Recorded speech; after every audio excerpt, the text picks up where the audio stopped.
So my original search statement was diet soda, health, artificial sweeteners, and risks. The results that are showing seem to be among medical journals, professional journals that are published, rather than newspaper journals or recent studies that have come out. So let's go to the first result, why you should stop drinking diet soda.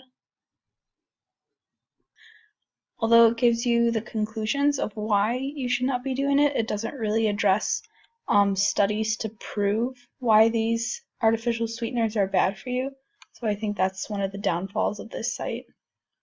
This site also doesn't address whether it affects dieters or overweight people at all. It's just more on the long-term effects it has on your body.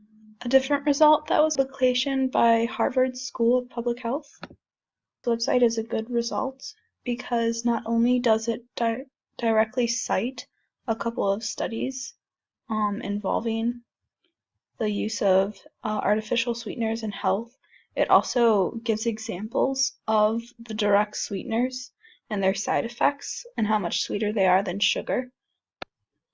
Looking back at the original results, the first newspaper article that I've come across is the Huffington Post. This website is probably one of the best I've found thus far because not only does it deal with artificial sweeteners, but it also deals with weight gain, weight loss, and also diseases associated with that.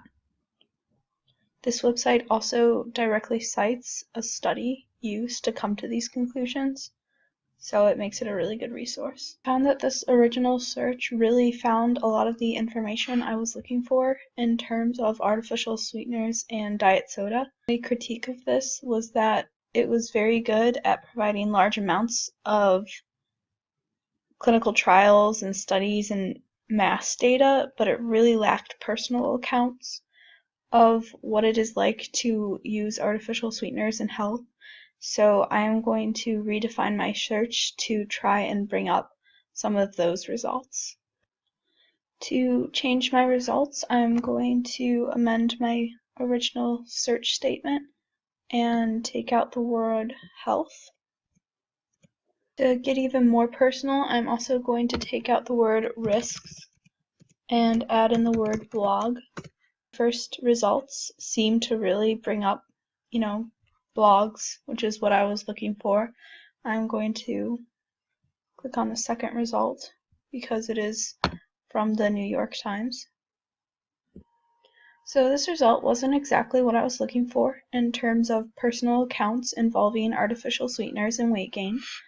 This instead was a blog written through the New York Times with a question about artificial sweeteners, and the New York Times replied from it. They also cited a few clinical trials that were done involving artificial sweeteners, and overall gave an opinion swaying the questionnaire whether artificial sweeteners are overall good or bad. My last change was to change it to out and just add artificial. The result was a great peer review by the HuffPost, one blog, and its critiques of artificial sweeteners. I find this really helpful in putting in perspective the different studies and personal opinions that have been put out about artificial sweeteners and diet soda.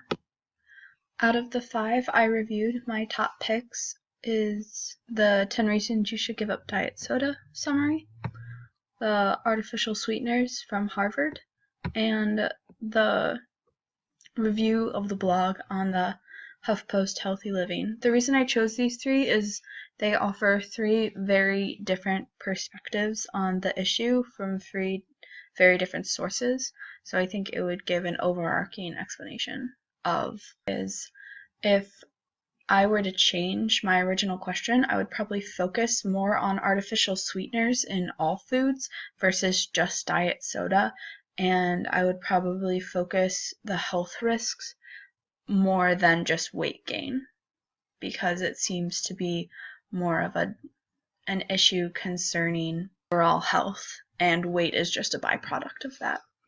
The only other search I would want to conduct would be to look up more individual case studies and more peer reviews.